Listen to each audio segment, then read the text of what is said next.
नमस्कार बंधुरा आज के आमी रान्ना करब डिमेर झोल। तो एखाने निয়েছি 10টা ডিম और ये देखुन दुटो बड़ बड़ आलू दुटो पेঁয়াজ आदा रसुन।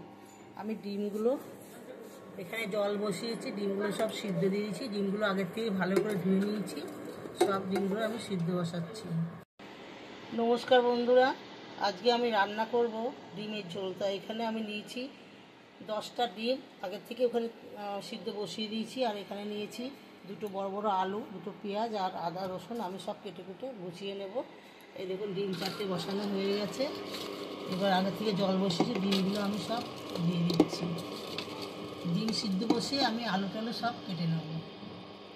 বন্ধুরা দেখুন ডিমগুলো সিদ্ধ হতে হতে ডিম মানে এদিকে আলু সব মশলাগুলো কেটে নিয়েছি, মানে পেঁয়াজ টমেটো আদা রসুন এখানে কাঁচা লঙ্কা সবই কেটে কেটে গুছিয়ে নিয়েছি। এদিকে কড়াই বসিয়ে দিয়েছি, কড়াইটা গরম হয়ে গেছে।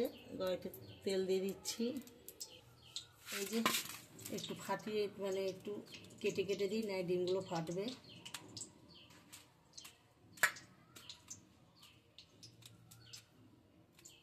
তেল গরম হয়ে গেছে, তেলের মধ্যে সব ডিমগুলো আমি ছেড়ে দিচ্ছি। আদা রসুন পেঁয়াজগুলো মিক্সি করে নিই। এখানে 3টে শুকনো লঙ্কা দিয়েছি, কটা কাঁচা লঙ্কা, একটা টমেটো, আদা রসুন আর একটা পেঁয়াজ। আমি এইগুলো সমস্ত মিক্সি করে নিই। ডিমের মধ্যে আমি একটু নুন একটু হলুদ দিয়ে দিচ্ছি, ডিমগুলো কালার আসবে। ভেজে নেব।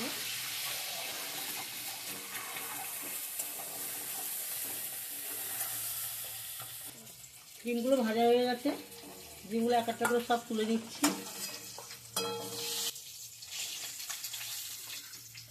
সব ডিম তোলা হয়ে গেছে। এবার এই তেলে আলুগুলো ভেজে নেব।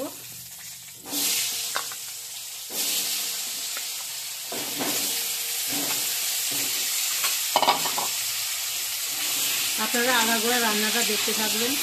আর রান্না করছি, সব আলুগুলো ভাজা হয়ে গেছে। দেখুন আলুগুলো বেশ ভালোই ভাজা হয়ে গেছে। এবার আমি তুলে নেব।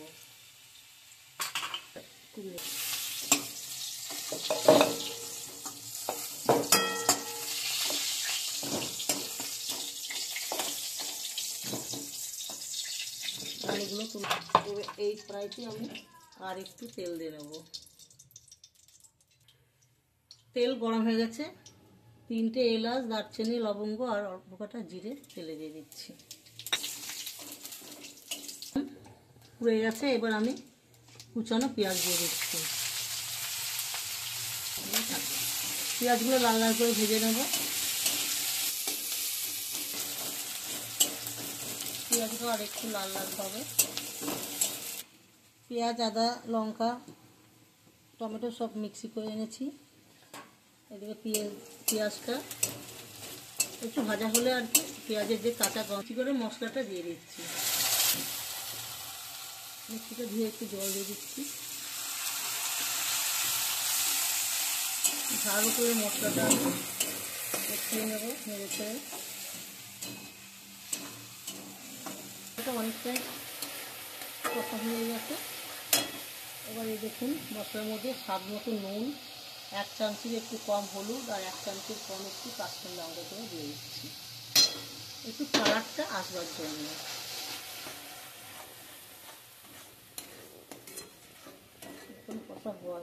মশলাটা কষা হয়ে গেছে। দেখুন মশলা দিয়ে তেল ছেড়ে দিয়েছে। এবার আমি ভাজা আলুগুলো দিয়ে দিচ্ছি, জল দিয়ে দিচ্ছি, সামান্য একটু আমি চিনি দিচ্ছি। ডিমের কালারটা খুব সুন্দর আসবে। আবার একটু নেড়ে আমি ভালো করে কষিয়ে নেব। দেখুন খুব সুন্দর কষা হয়ে গেছে এবং খুব ভালো একটা সেন্ট হয়ে গেছে।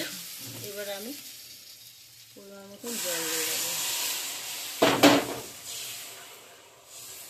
আর একটু জল দেবো, কেননা আলুগুলো গলবে তো, আগে ডিমের ঝোল হবে। 10 মিনিট মতন চাপা দিয়ে দেবো। ঝোলটা চাপাটা খুলছি। আজকে ডিমের ঝোলটা পাতলা পাতলাই করবো একটু। হ্যাঁ, আলুটা গলে গেছে। এবার আমি ডিমগুলো দিয়ে আরেকটু ডিমগুলো আমি ছেড়ে দিচ্ছি ঝোলের মধ্যে। হাফ চামচি মতো গরম মশলা দিয়ে দিচ্ছি। ঝোল আমার হয়ে গেছে। আলু একটাও ভাঙবো না, কেননা ডিমের ঝোলটা আজকে একটু পাতলা পাতলাই করবো। পাতলা করলে ভাত দিয়ে খেতে ভালো লাগে। ডিমের ঝোলটা নামিয়ে নিচ্ছি। বন্ধুরা, আমার ডিমের ঝোল রান্না আপনাদের যদি ভালো লাগে তাহলে আপনারা একটা আমার লাইক সাবস্ক্রাইবার এবং সবাই আমার সঙ্গে থাকবেন। বাই, আবার আগামীকাল ঠাকুমার রান্নাঘরে দেখা হবে।